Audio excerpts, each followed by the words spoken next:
Hi, this is Courtney Carroll. Welcome to Mortgages with Courtney. I'm so glad you're here. If this is your first time visiting this channel is designed to educate and to guide you around all matters related to mortgage financing. And hopefully you'll find the content and information here relevant to you. And I do encourage you, if you do find it relevant, please share, like, and subscribe so this channel can grow. I'm going to jump right into today's conversation. Today's topic is refinancing. Is it smart for you to be refinancing your current mortgage? So this is a topic that's not well understood by many people. We've heard the topic before. COVID has really brought the topic right front and center into a lot of homes and into the media, simply because many people were stuck at home and forced to dip into their equity to make their homes more of a living workspace. And so we see a lot of mortgages refinance during COVID. So my goal this morning is to share with you 4 times where I believe it's prudent to be looking at refinancing your mortgage. I'm also going to highlight for you when a refinance is not really a smart idea for homeowners like yourself.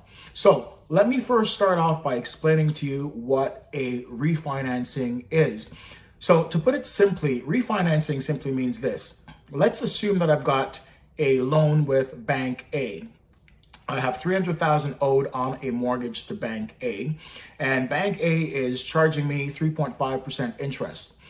I now have an opportunity with another lender. Let's call that lender Bank B. Bank B is willing to give me that same $300,000 loan, but they're willing to give it to me at a discount interest rate of maybe 2.25. So in essence, I would be saving myself 1.25% interest rate by switching my mortgage and refinancing with Bank B.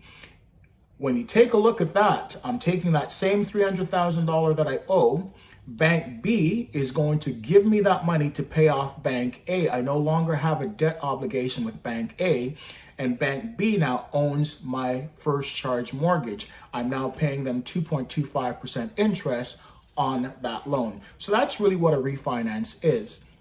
Now, there are many different reasons why people refinance. They refinance for interest rates, as I've just highlighted to you. They refinance because they want to do some renovations at home. Refinance because of debt consolidation, investments. I'm going to go through some of those because some of those are the reasons why you'd want to consider a refinance in the first place.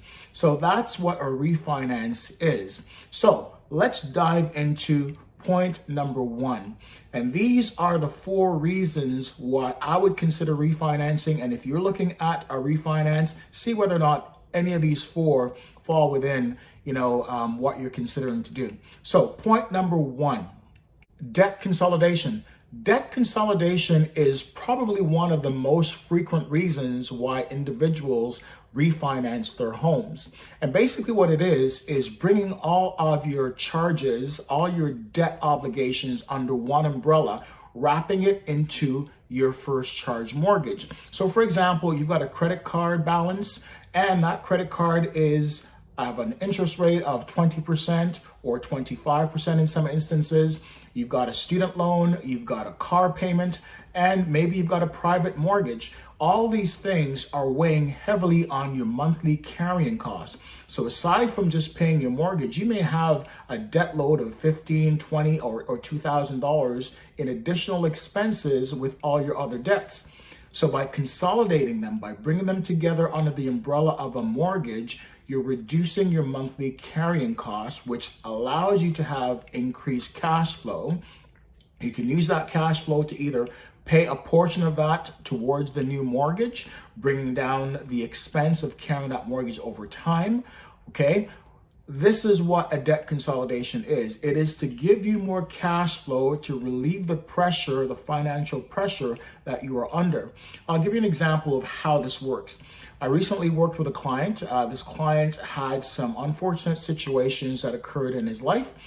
His wife had been laid off, his mother-in-law became ill, and also was off work. And so all the responsibility of carrying the mortgage, caring for the home, the young child, all of that fell on him.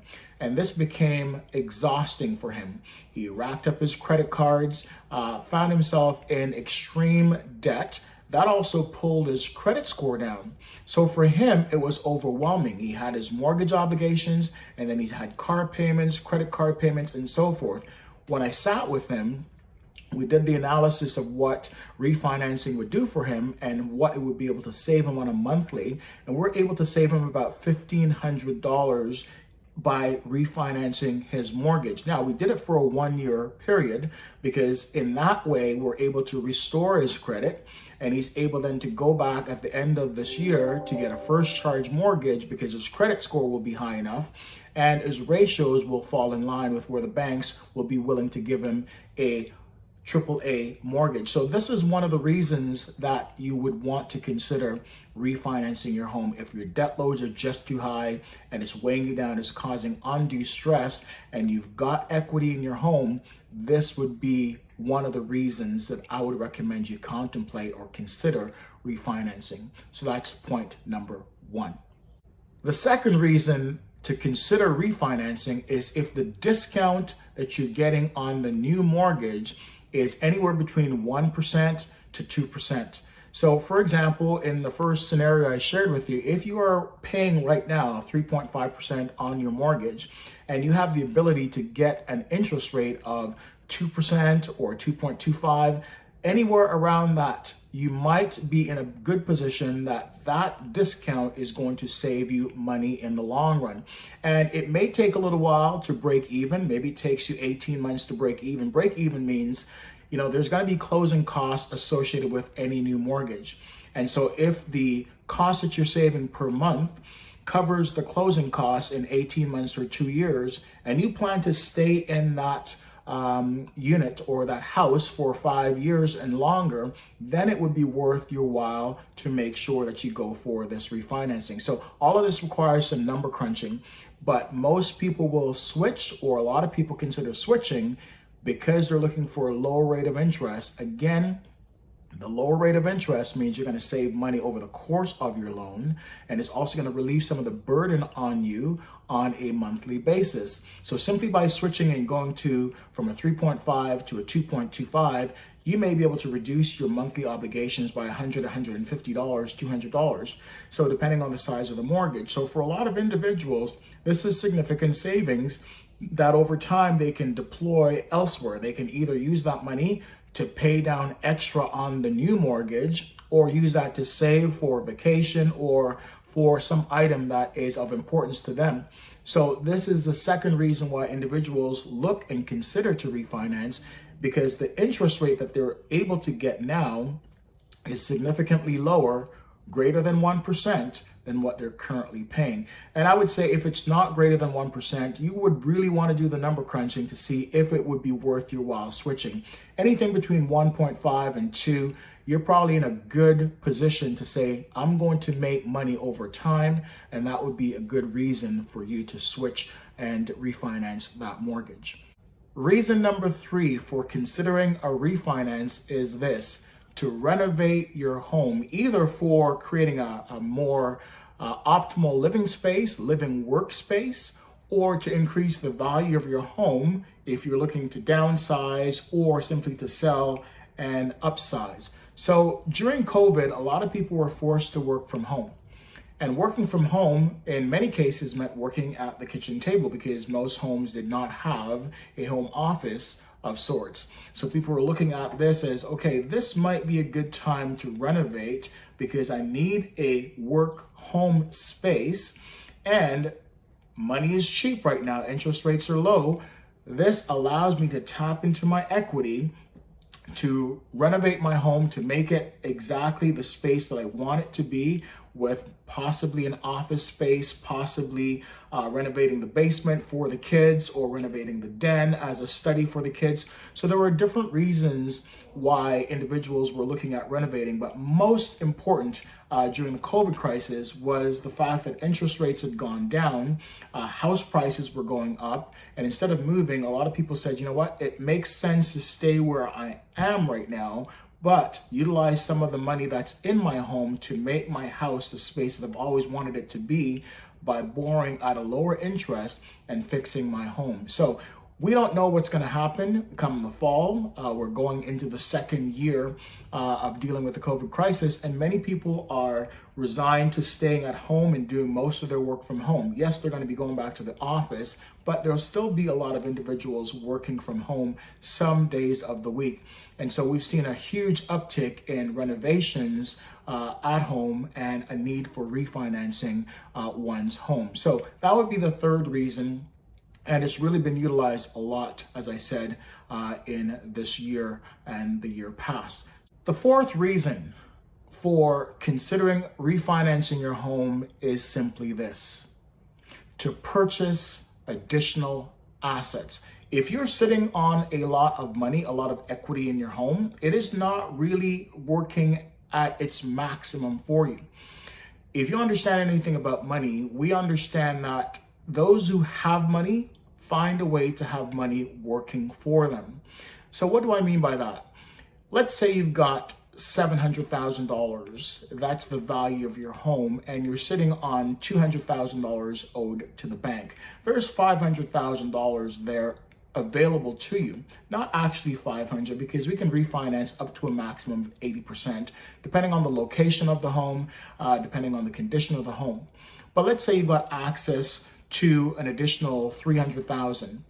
And so individuals who understand how money works would then look at leveraging that money, borrowing from the bank and refinancing that $200,000 mortgage to take out an additional 300,000 or 200,000, and then deploy that money to work for them.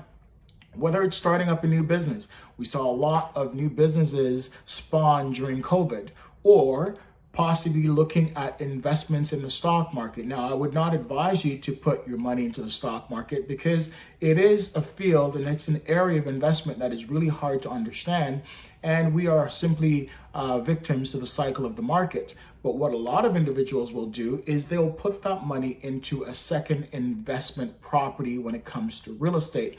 They have a little bit more control with this, because if I can leverage that money and purchase an investment property, as long as I'm making more on the returns compared to the interest that I'm paying on that loan, it is a good investment. So when you think about an investment property, people refinance for that reason. Putting 20% down on a new purchase, putting a tenant in place. The tenant is paying the cost of the borrowing, plus your utilities, plus the property taxes. No extra money is coming out of your pocket, and you've got an asset class that is being paid down by the renter, and also you have the benefit of the appreciation of the market. So buying real estate, using the equity from your home instead of just having it sit there, leveraging that money at a lower interest rate to purchase a second property is what many people have done. And I think that is where you see individuals right now who understand the power of money, that money is to be utilized to create more for you rather than simply putting time to earn money. Let money work for you. And so that would be the fourth reason for refinancing your home. And again, you're not doing this to put yourself in financial hardship. You're doing this because you see an opportunity in the market and you are in a position where you can take advantage of that. Investing in real estate is not simple. It does require you understanding the market. And for many people, this is not something they wish to do. But for those who understand how money works, for those who are sitting on equity and have decided that this is where they want to put some of their investment dollars to grow their wealth, then this makes sense. So these are the four reasons why I would personally consider refinancing a home. So to go back through them: debt consolidation, to reduce your monthly debt obligations; interest rate. If the interest rate that you are able to save by refinancing is greater than 1%, then it might be in your best interest to refinance. Number 3, to renovate your current living space, to make it more enjoyable for you if you're going to be there for a long time, to increase the value if you're looking to move out, downsize, upscale. And the fourth one is for investment purposes. But as I mentioned at the start of this video, I'm going to share with you when it is not a smart idea to refinance your home. And the first cardinal sin is this: if you have a fixed rate mortgage that you just got into, it is probably not in your best interest to refinance. It is going to cost you significantly in penalties, closing costs to refinance that mortgage. So we've got individuals that have come to me where they've got a fixed mortgage, they've got 3 years left on that mortgage, and they're considering refinance because they can save themselves a 0.5 or 0.75%, even 1%.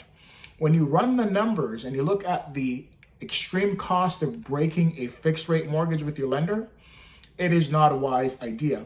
And so you have to really take a look at the numbers. If you're working with a broker and you've got a fixed rate interest and you got 3-4 years left on it and they say, yes, it's a good time to refinance, you need to run away quite quickly, because that makes absolutely no financial sense for you, the borrower. Understand the numbers, understand the penalties. When you're in a fixed rate mortgage, we have what's called an interest rate differential, right? That the banks are going to charge for getting you out of that mortgage. The banks will get paid. If you're in a 5-year term and you got 4 years left, there's a lot of money that's missing. They want to make sure they get their money. So it will cost you dearly to break that mortgage. That is not a wise move. Now, the second reason why I would not recommend refinancing is this. As I mentioned earlier on in this presentation, there are associated costs with leaving a lender to go to a new lender, and there's closing costs when you have a new charge mortgage. If you plan on leaving your residence, moving out within the next 2-3 years, it might not be worthwhile breaking your mortgage to get a refinance done. If you're going to be staying in the property for 5 years, 7 years, 10, 15 years, you will find that if the interest rate differential between the loan that you're getting on the new mortgage compared to the one you have is, again, anywhere between 1.5 to 2%, it is going to be worth your while as long as you're staying in that house for an extended period of time. But if you're thinking of leaving within 1-2 years and refinancing, that is not a smart move, because you will lose in the long run, because not only have you refinanced your home, you are now selling it, which means you're also breaking that mortgage and you've got to pay realtor fees. So that's going to cost you a lot of money. So if you're not going to be in the house for an extended period of time, don't refinance. That would be my advice to you. So I'm hoping that the information I've shared here today gives you a better understanding of when it's smart to refi and when it's not so advantageous for you to do that. If you have questions specifically, if you're considering a refinance, I'd love to hear from you. Please get in touch with me at mortgageswithcourtney@gmail.com. You'll see that here on the screen to your right. Secondly, please like, share, and subscribe this content to your friends, to individuals that maybe you work with that could value or could find benefit in what I have to share. So once again, Mortgages with Courtney, thank you for being here today, listening to this presentation. I hope you found it useful. Looking forward to seeing you on the next side in my next presentation. Have yourselves a great day.